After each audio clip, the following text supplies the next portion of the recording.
Hi guys, good morning. Welcome to my channel. Thank you so much for stopping by. Listen, I want to get right into this word. So Matthew chapter 10 and 14. Matthew chapter 10 and 14, it says, "And whosoever shall not receive you nor hear your words when you depart out of that city, when you depart out of that house or city, shake off the dust of your feet." So Matthew chapter 10 and 14, "And whosoever shall not receive you or hear your words, when you depart out of that house or city, shake off the dust of your feet."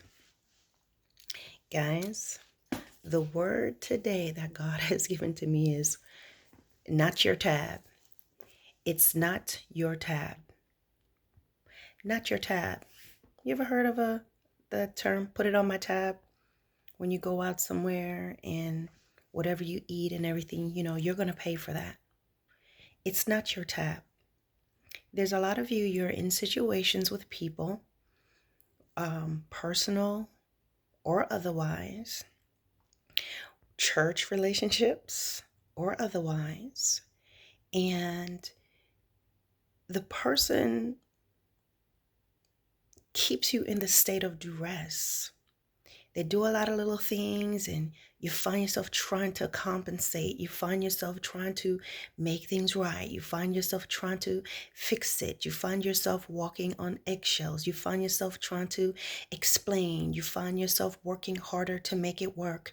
You find yourself working harder to prove to them, to him, to her, that they're wrong about you, or you can help them. You want to help them become get out of their funk and out of their hole and out of this place of darkness that they're in. But God is saying that is not your tab. It's not your tab. You can't pay for that.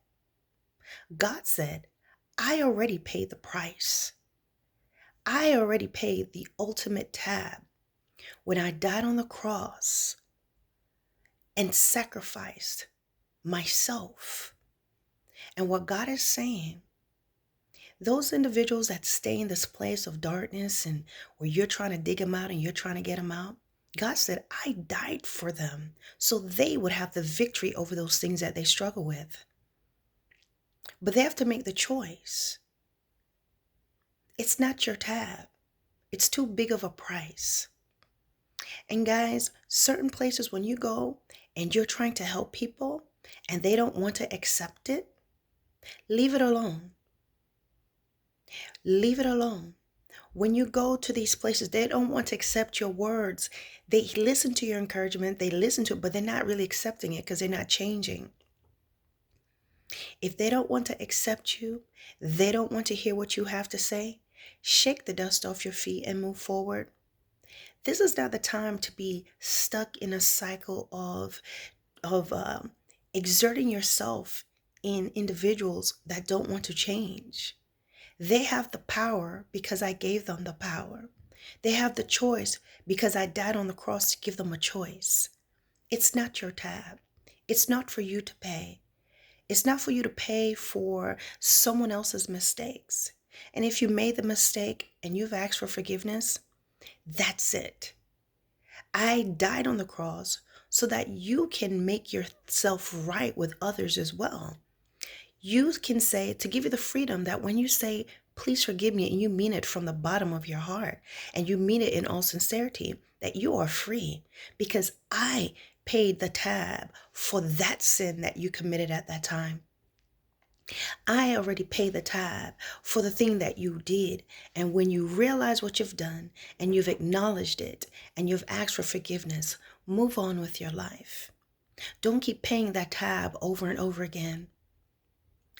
God is saying there are people who like to stay down. They want to be down.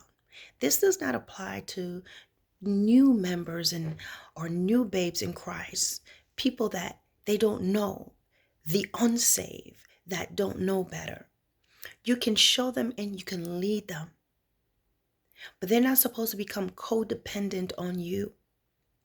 But this word, guys, is mostly for those of you who you have been dealing with someone that has just been taking just the life out of you. This can be other believers, and this is mostly for seasoned veteran believers. You're trying to pay a tab that you cannot pay for them. God is saying it's not your tab. It's not your tab. It is not your tab. Stop trying to fix folks. I paid the ultimate tab through my crucifixion, which give them the choice, the opportunity, and the power to overcome. What they don't receive from you, what they don't want to hear from you, shake it off, move forward. Because there are souls that are thirsty. There are souls that are hungry. There are souls that will truly appreciate what it is that you have to show them and share with them about Jesus Christ. Stop wasting your time on people that's overfed.